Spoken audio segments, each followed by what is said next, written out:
Oui, on va effectivement faire bref, Jean-Philippe et moi, parce que la présidente a dit l'essentiel.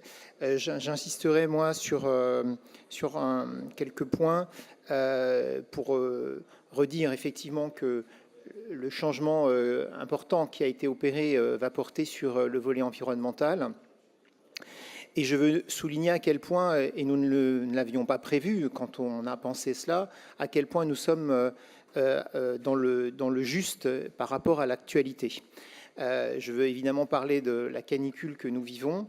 Nous ne savons pas réellement exactement quelle est l'ampleur et la durée que les canicules vont être dans les semaines et les mois qui viennent.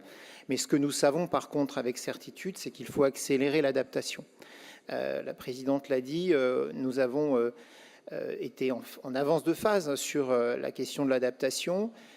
Nous sommes quand même rattrapés par la réalité avec une vitesse qui est surprenante, mais c'est d'autant plus justifié donc d'être au rendez-vous de la réponse.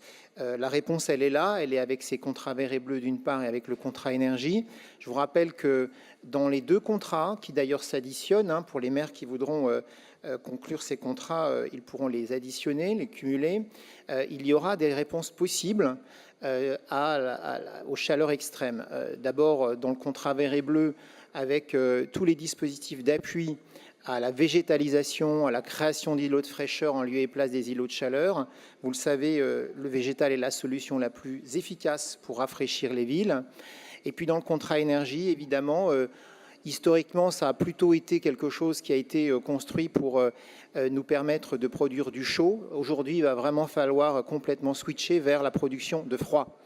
Et les contrats énergie vont permettre aux communes de se doter d'outils de création de froid, soit par des réseaux de chaleur, soit par des systèmes de climatisation efficaces. Enfin, tout ceci est possible à travers le contrat énergie. Donc, nous sommes vraiment au rendez-vous de l'accompagnement des communes dans la capacité, la résilience qu'ils vont devoir développer de manière massive face au changement climatique.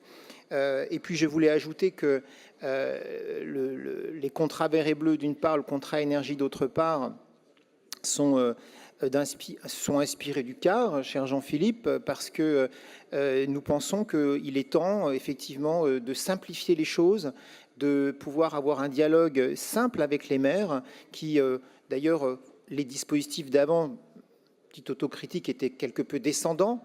Là, on est vraiment dans une logique où on va écouter les maires sur leurs projets, sur leurs idées, leurs solutions, et on aura un accompagnement de ces communes pour précisément construire une stratégie sur 3 ans avec eux qui leur permettra de répondre de manière efficace et priorisée sur ce qui nous paraît être le mieux pour répondre aux crises auxquelles ils ont à faire face, bien sûr l'adaptation au changement climatique, mais aussi la production d'énergie renouvelable. La présidente l'a dit, nous rouvrons ce dispositif. Ou tous les autres dispositifs qui existaient déjà, mais peut-être bien d'autres. En tout cas, l'imagination sera en rendez-vous dans la construction de ces contrats verts et bleus et de ce contrat énergie. Voilà, merci.